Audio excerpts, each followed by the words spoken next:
Ya, baik, kita lanjutkan materi kita berikutnya itu menyambung masih sifat dari koloid dan pembuatan koloid Eh, di sini sifat yang berikutnya adalah dialisis. Pada pembuatan suatu koloid seringkali terdapat ion-ion yang dapat mengganggu kestabilan koloid tersebut. Nah, ion-ion pengganggu ini dapat dihilangkan dengan suatu proses yang disebut dengan proses dialisis. Jadi di sini ada ya eh, ada benda yang selaput semipermeabel ini hanya bisa eh, eh, menampung koloid. Jadi kalau yang ukurannya 1 sampai 100 nanometer. Nah, di sini air dikeluarkan membawa serta ion-ion. Kemudian yang ini adalah dispersi koloid.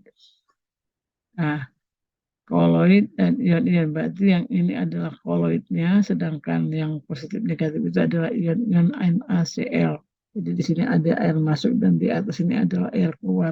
Ini proses yang disebut dengan proses dialisis, atau proses ini juga suka digunakan pada orang yang gagal ginjal, itu pada pencucian darah.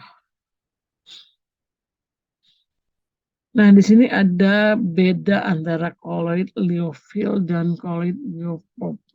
Nah, suatu koloid disebut koloid liofil apabila terdapat gaya tarik-menarik yang cukup besar antara zat terdispersi dengan mediumnya. Sedangkan koloid liofil yaitu jika gaya tarik-menarik tersebut tidak ada atau sangat lemah.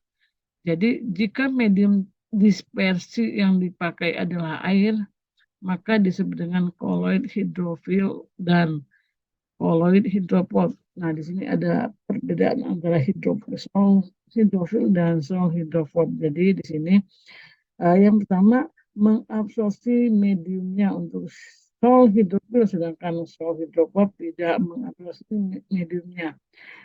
Yang kedua, sol hidrofil dapat dibuat dengan konsentrasi yang relatif besar, sedangkan sol hidrofob hanya stabil pada konsentrasi kecil. Yang ketiga, sel hidrofil tidak mudah digumpalkan dengan penambahan elektrolit, sedangkan sel hidrofob mudah menggumpal pada penambahan elektrolit.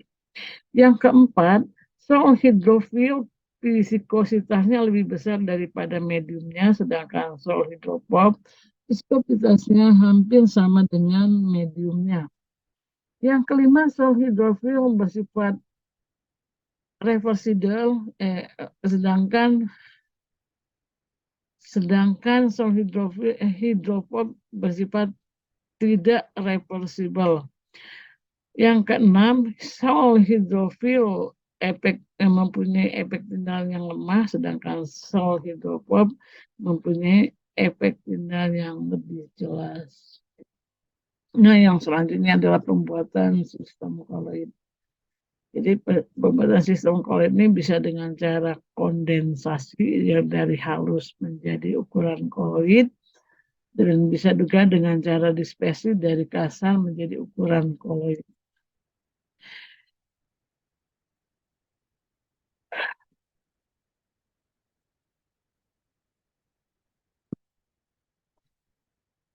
Yang pertama itu cara kondensasi. Jadi partikel larutan sejati bergabung menjadi partikel koloid. Cara ini dapat dilakukan melalui reaksi-reaksi kimia seperti reaksi redoks, reaksi hidrolisis, reaksi dekomposisi rangkap, atau dengan reaksi penggantian pelarut.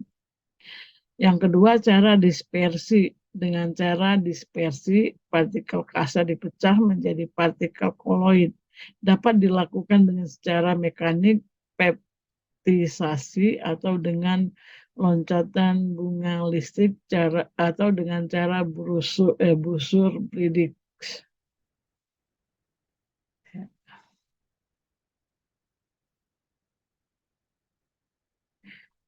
Yang berikutnya adalah koloid asosiasi.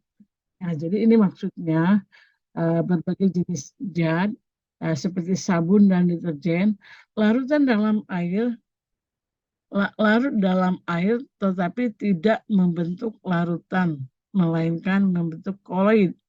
Molekul sabun atau deterjen terdiri di atas bagian yang polar disebut kepala dan bagian non polar disebut dengan ekor. Nah, yang ekor itu ini ya, jadi dari sini ke sini ini adalah ekor dan ini adalah bagian kepala yang COONA plus. Nah, jadi ini bagiannya ya. Jadi di sini ada kotoran, ada kain.